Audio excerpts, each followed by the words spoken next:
आप सभी जानते होंगे महाभारत के युद्ध को विश्व का सबसे बड़ा युद्ध कहा जाता है और इस युद्ध में बहुत से वीर योद्धा भी मारे गए थे। तो आज की इस वीडियो में हम जानेंगे कि महाभारत के युद्ध में सबसे खतरनाक तरीके से किस योद्धा की मृत्यु हुई थी और किसने दी थी उन्हें इतनी दर्दनाक मृत्यु।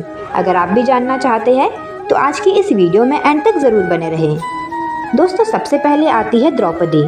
वैसे तो पांचाली द्रौपदी पर कोई अस्त्र शस्त्र नहीं चलाए गए थे, लेकिन द्रौपदी भी इस श्रेणी में आती है क्योंकि द्रौपदी के शील की मृत्यु सबसे ज्यादा दुखद घटना थी, जिसको भीष्म पितामह भी नहीं रोक पाए थे। हस्तिनापुर की सभा में ऐसा मौन इतिहास आज से पहले कभी भी नहीं हुआ था।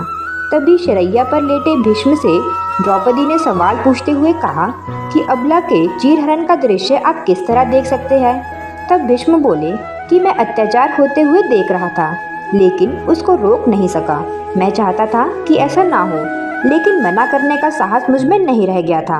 आप खुद ही सोचिए कि किसी स्त्री के पिता, पति, भाई के समान देवर अगर ऐसा व्यवहार करे, उसकी लाज की भी रक्षा ना कर पाए, तो आप खुद सोचे कि उस स्त्री के मन तन की हत्या कितनी दुखद होगी।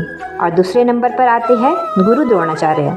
दोस्तों, गुरु द्रोणाचार्य की मृत्यु बड़ी ही खतरनाक और दिल को रुला देने वाली थी। एक मजदूर निर्धन व्यक्ति जिसके पास खुद की तपस्या से पाई हुई मात्र धन विद्या हो और राजा और समाज ऐसे विद्वान करने वाले शिक्षक से मुंह मोड़ ले तो कैसा लगेगा।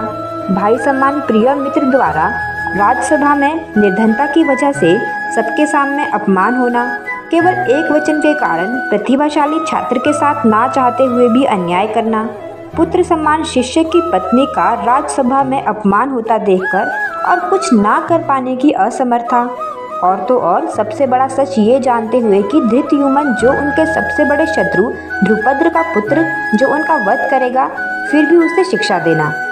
और इनके साथ ही दोस्तों, अर्जुन पर अभिमन्यु की मृत्यु सबसे ज्यादा दिल दहला देने वाली थी, क्योंकि उसे विशेष रूप से इसीलिए नहीं मारा गया क्योंकि वह महान योद्धा था और कौरव सेना को भारी क्षति भी पहुंचा सकता था, बल्कि उसे योजनाबद्ध तरीके से कौरव सेना ने कई बार महारथियों से मिलकर चक्रव्यूह की रचना करके निर्गम ढंग से इसीलिए मारा ताकि कौरव सेना को भारी नुकसान पहुंचा सकने वाले अभिमन्यु के पिता और महान योद्धा अर्जुन का मनोबल गिराकर उसे कमजोर किया जा सके।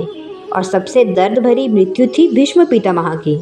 दोस्तों, वैसे तो उन्हें इच्छा मृत्यु का वरदान मिला था, ये बात शायद आप सभी लोग भी जानते होंगे, लेकिन महाभारत युद्ध के 10वें दिन अर्जुन ने शिखंडी की आड़ लेकर भीष्म पितामह को बाणों की शैया पर लेटा दिया था। वो समय दक्षिणायन का था जो मृत्यु के लिए उपयुक्त नहीं माना जाता। इसी कारण भीष्म ने प्राण त्यागने से मना कर दिया। उन्हें इच्छा मृत्यु का वरदान था, इसी कारण बाणों की शैया पर बिना जल और भोजन के 58 दिनों तक लेटे रहे थे। जब युद्ध समाप्त हुआ तो उसके 50वें दिन बाद पितामह ने अपने प्राण त्यागने का निश्चय किया। और आखिरी में आते हैं दुर्योधन। दोस्तों, दुर्योधन का भीम के साथ भयंकर युद्ध हुआ था, क्योंकि दुर्योधन का पूरा शरीर पत्थर का बना हुआ था, तो उसको कोई मार नहीं सकता था। तब श्री कृष्ण भीम से बोले कि इसकी जांघों पर मारो, लेकिन मल्ल युद्ध में जांघ पर मारना उचित नहीं था।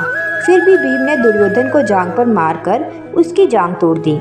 उसके बाद उसके 2 टुकड़े करके 2 अलग अलग दिशाओं में फेंक दिए। दोस्तों, ये थे वो लोग जिनकी महाभारत के युद्ध में सबसे खतरनाक तरीके से मृत्यु हुई थी। तो आज की इस वीडियो में बस इतना ही। अगर आपको ये वीडियो यूजफुल लगती है तो इस वीडियो को ज्यादा से ज्यादा लाइक और शेयर कर दें।